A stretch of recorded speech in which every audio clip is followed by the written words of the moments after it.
année. Les exportations et importations continuent. Penser que l'Iran est au bord de l'effondrement économique, c'est se raconter des histoires. Et ces histoires ont un coût.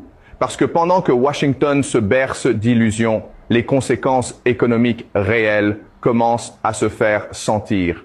Pensez à ce qu'implique la fermeture du détroit d'Ormuz. Entre 20 et 35% des approvisionnements mondiaux en pétrole, en gaz naturel liquéfié, en soufre, en hélium et en uranium ont été brutalement interrompus. Ces 5 matières premières ne touchent pas qu'un seul secteur. Elles traversent toute l'économie mondiale. Et on n'a aucun précédent historique pour mesurer l'impact d'une telle interruption simultanée. Les signes concrets arrivent déjà. Une grande entreprise d'engrais vient de publier des résultats désastreux avec des pertes opérationnelles de centaines de millions de dollars au premier trimestre 2026, directement liées à la flambée du prix du soufre.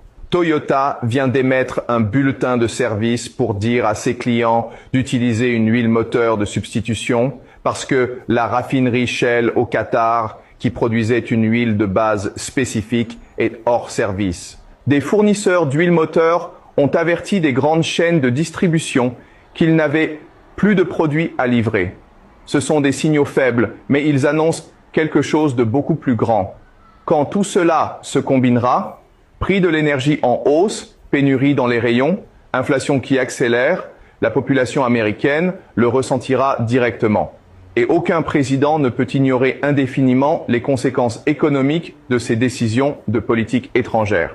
Le marché des dérivés financiers, estimé entre 600 et 700 000 milliards de dollars, est structurellement fragilisé. Si une partie de cet édifice commence à s'effondrer sous l'effet des chocs économiques en cours, on sera face à une crise pire que 2008. Peut-être comparable à 1929. Avec une différence de taille, en 1929, il n'y avait pas eu d'interruption simultanée de 5 matières premières critiques à l'échelle mondiale. Et dans ce contexte, les États-Unis dépensent. La guerre contre l'Iran a déjà coûté au bas mot plusieurs centaines de milliards de dollars. Certaines estimations parlent d'un chiffre qui s'approche des 500 milliards, voire davantage.